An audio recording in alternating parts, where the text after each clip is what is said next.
Here's what's coming up on today's episode of Dallas Mavericks Today. Bruce Brown, Grant Williams, Harrison Barnes, 3 players that the Mavericks could target in NBA free agency. That's what myself and producer Jeffrey Cooperstein are going to break down with all of you. But first, subscribe to the channel. We are 4 subs away from 23,000 subscribers. If I wake up tomorrow and we have not hit that milestone, we're deleting the channel. I'm done doing episodes on this channel if we don't get at least 4 new subscribers between today and tomorrow. Coop just got a little bit nervous. I did not tell him I was going to say that on this video, but help us out, subscribe. I don't want that to be the case because I want to keep talking about the Mavs here on a daily basis. All right, let's start with the first one here. Bruce Brown to Dallas. The Mavs are widely expected to pursue the free agent who opted out of his player option, according to multiple reports. Once free agency opens up on Friday. Here's Tim MacMahon, longtime Mavs and NBA reporter for ESPN. On the Hoop Collective, he said, "I've heard the Mavericks maybe could have had him last summer, but they thought JaVale McGee was a bigger prize." And pain. Let's get that part out of the way, Coop. That is just painful, considering Bruce Brown played a key role on a championship team, and JaVale McGee was catching cobwebs on the bench most of the season. Just add that to the CVS receipt of free agent mishappenings by the Mavs. I mean, how good would have Bruce Brown been for this team last year? I'm not sure he's the difference between being a contender and not, but I think they would have won more than 38 games if he was on the roster. I think it's like if you could put the Mavericks 22-23 season on a Wikipedia page and say what went, or like if you had a metaphor for what went wrong, it started with choosing JaVale McGee over Bruce Brown. It started the minute after the trade deadline ended when Jalen Brunson decided he was going to New York, but that's neither here nor there. Yeah, that's really when it started. But let's kind of talk about the player. That was then, this is now. Bruce Brown, who played a key role for the Nuggets, kind of became their sixth man this year, averaged 11.5 points. Decent creator, too, 3.4 assists, good from the field, good from three-point range, and he is kind of a streaky shooter. That's played out in the regular season and in the playoffs, but he's good enough. And Coop, I think what surprised me when I watched Brown, especially in the playoffs, kind of be a spark plug on that second unit is he's actually a pretty damn good ball handler. Like, I didn't know he was that good of a creator. Like, if you're comparing him to Tim Hardaway, I would say he's probably a better ball handler than Hardaway, and is able to not maybe initiate the offense, but when he has the ball in his hands, you don't freak out that it's going to be a turnover. What he has that Tim doesn't is he's a better creator. He's certainly better on defense. Now, Tim's probably better in catch and shoot. I don't think there's any question about that, but we've talked about, getting more bench ball creation. Like, if him and Jaden Hardy is your bench unit backcourt, that can work. That's pretty damn good. That's a lot of offense and two guys that can handle. I still think you probably need a true number one point guard to go with them because Hardy's really not one and Brown isn't either. But yeah, I mean, if that's your backcourt, it's definitely not a disaster. It's not like last year where you literally did not have a guard to come off the bench. Exactly. There's no doubt about that. And look, for me, now that the Mavericks have the full mid-level exception, I would be very comfortable giving Bruce Brown. I think when 5 p.m. strikes, because of course the Mavericks don't tamper, you give him the mid-level offer right then and there and see what happens. Yeah, I don't think there's any doubt. Do you want Bruce Brown in Dallas? Coop and I clearly do. And for me, he's my top target for the mid-level exception. Type Y for yes, type in for no. Let us know in the comments below. Do you want Bruce Brown in Dallas? Now, another popular name linked to the Dallas Mavericks is Grant Williams. There was some buzz that a sign-and trade could take place with the Boston Celtics. He is restricted, and it is expected that the Celtics will lose him after the Kristaps Porzingis trade. The question is, how interested is Grant Williams? Talk us through the latest here. Yeah, so this is also from that podcast that Tim MacMahon did on the Hoop Collective with Brian Windhorst, and basically he said that people working for the Mavericks don't really see the Grant Williams connection as much as the fans are talking about on Twitter. They're skeptical that the Mavs will even put in an offer because it basically seems like he's going to go back to Boston after that Marcus Smart trade. So it sounds like that the Mavs aren't really heavily pursuing Williams. That could change, obviously, between now and Friday, but it doesn't seem like as hot of a deal as it was last week. Well, and I wonder now if Boston does want to try and bring him back. it could be viewed as a risky proposition for Dallas because he is restricted. So if they place an offer and he accepts, but then you have to wait and then you lose. Like, is Grant Williams worth waiting 3 days for? Yeah, probably not. And it was always going to be difficult because even if the Mavericks were to make a mid-level exception offer over 3 years, that's something the Celtics could easily match, and that would kind of leave the Mavs in a bind of what they can do next. Because once you make that offer sheet, if you're using the mid-level exception, you can't offer it to anybody else until he accepts or declines it. The appeal a Williams has over a Bruce Brown, for example, is the Mavs don't really have a lot of like pure fours on this roster outside of Maxi Kleber, who can play some five as well. Whereas Grant Williams, that's kind of exactly what he is. He's a stretch four who can defend 3, 4s, and 5s. He's kind of become a knockdown three-point shooter over the past 3 seasons.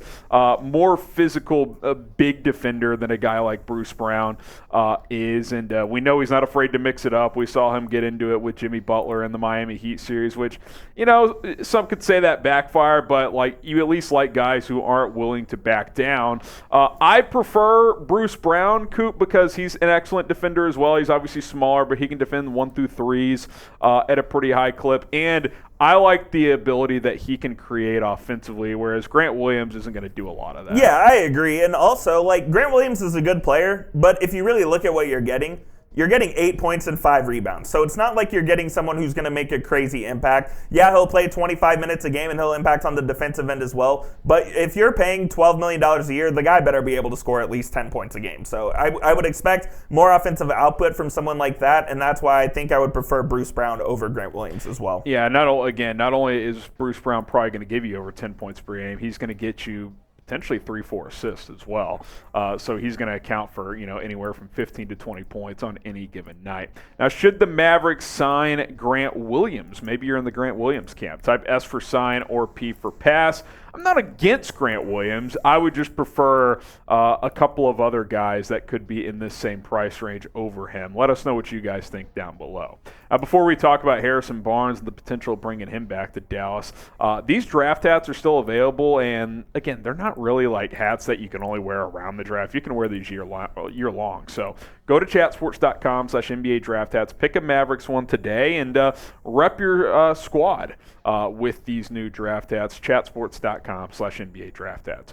All right, let's talk about the possibility of bringing back Harrison Barnes. Looking more realistic by the day that Dallas could bring him back. Now, let's look at his numbers, and then we'll kind of discuss what this looks like here. Barnes, he's just kind of rock solid, right? Like that's what he is. At this point in his career, he's 15, 16 points, 46 to 48% from the field, mid-high, or, you know, not even mid-30s. Highish 30s from 3. Like, if he shoots 46% from the field, 38% from 3, and scores 15 a game and gets you 5 rebounds, like, that's kind of what you're looking at, and that's kind of what Harrison Barnes has been.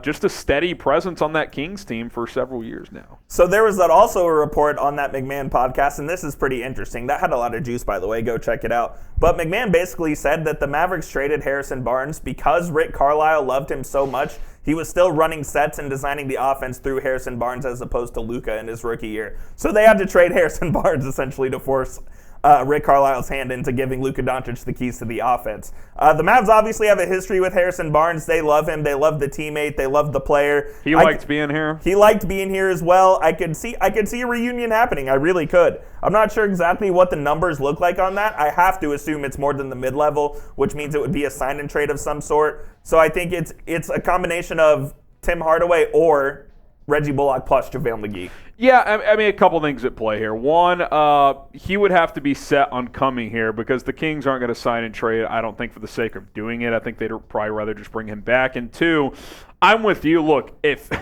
he wants to come on the mid-level, like, let's go. I'll take him over Bruce Brown on the mid-level. Like, I would absolutely do that because he's longer. He's got more positional versatility.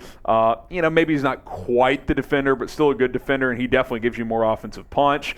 But if it's a sign and trade, I mean, that's really the question, right? Like, would you rather lose Bullock and McGee or Hardaway? And it's a tough call because the reason the dumping Bullock and McGee is interesting is, one, that reopens the door to bring back Dwight Powell as another center if you value him here. On the flip side, if you're able to dump Hardaway, that gives you more cap free agency flexibility moving forward beyond this season. So that's why that's appealing.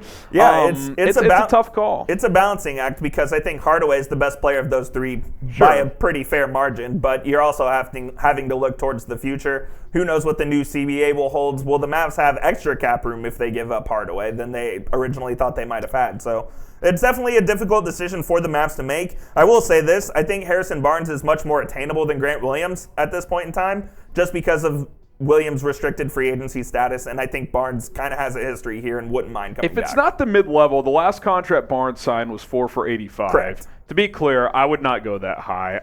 To me, he's 15 to 18 million. Yeah, if you give him 3 for 54, is that what you're looking at? 3 for 55, something in that range.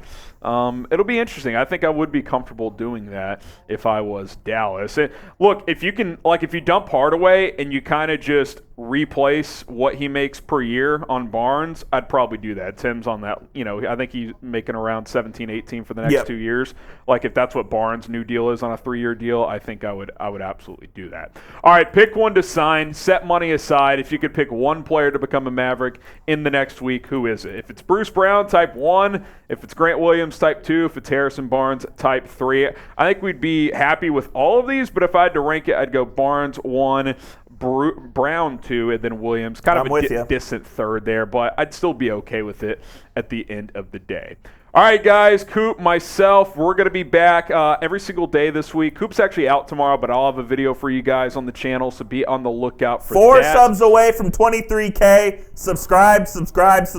Otherwise, this becomes a Rockets channel tomorrow, We don't want that. I will be in shambles. So for Coop, I'm Harrison. We'll see you tomorrow with another video.